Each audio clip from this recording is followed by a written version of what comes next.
Le cas du Vietnam est intéressant, je pense, parce que c'est typiquement le marché émergent, enfin émergent aujourd'hui, ou en tout cas frontière.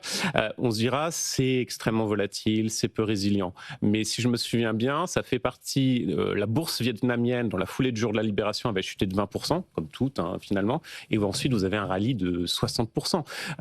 Est-ce que finalement la vision qu'on a historiquement des marchés émergents, des marchés frontières, de dire c'est très volatile, c'est compliqué, il y a un fort risque, c'est pas un peu erroné, et notamment le fait que vous avez une forte base d'investisseurs domestiques, c'est pas plutôt un sujet de résilience sur le long terme?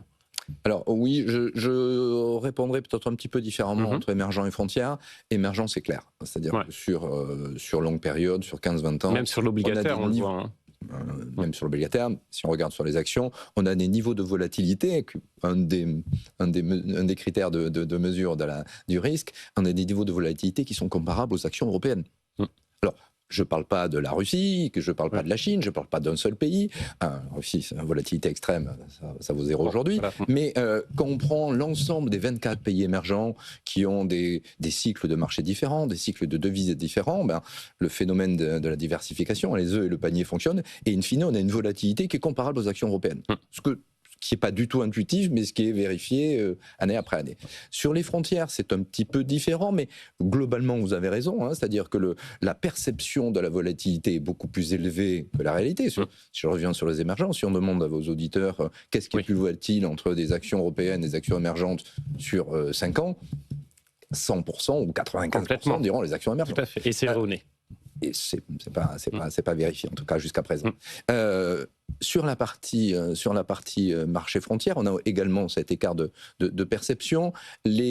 Alors, on a les deux choses un petit peu extrêmes. C'est qu'en effet, comme on est sur des marchés plus petits, moins liquides, il y a des phénomènes de flux. En effet, on a eu 47% de hausse en dollars cette année. Je rappelle, les émergents, c'est 33. Hein, donc, c'est encore 10-15% de plus que les marchés émergents en dollars cette année.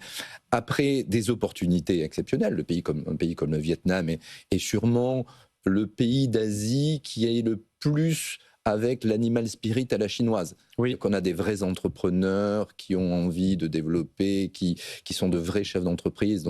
Un secteur privé qui se développe. J'avais regardé, vous avez Vingroup, qui est un grand conglomérat vietnamien qui aujourd'hui représente la capitalisation boursière de l'intégralité du secteur bancaire et financier vietnamien, et ils sont présents dans tout. Donc c'est vraiment le modèle chinois appliqué à la vietnamienne, hein, très clair. Voilà.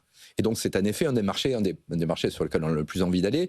Alors, si on peut mettre un petit bémol sur les frontières, le premier, c'est qu'on a un marché quand même, on parlait du Vietnam, c'est à lui seul le tiers de l'indice. Ouais. C'est un gros morceau. Si on rajoute le Maroc et la Roumanie, on est à plus de 50%. Ouais. Donc, après, il y a des marchés, mais qui pèsent quasiment pas.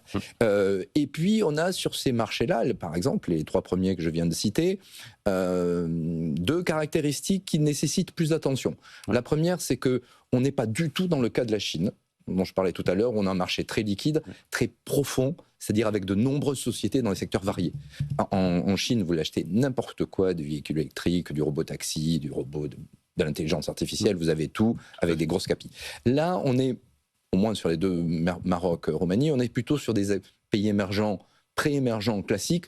On a de la banque, de la matière première, de la télécom. On n'a pas beaucoup de e-commerce, d'internet, de tech, de choses comme ça. Donc la première limite, c'est qu'on peut être un peu limité dans nos choix. Et vous avez raison, c'est pas cher, hein, mais on a plein d'autres choses pas chères dans les émergents, en bancaire par exemple, et qui sont plus liquides.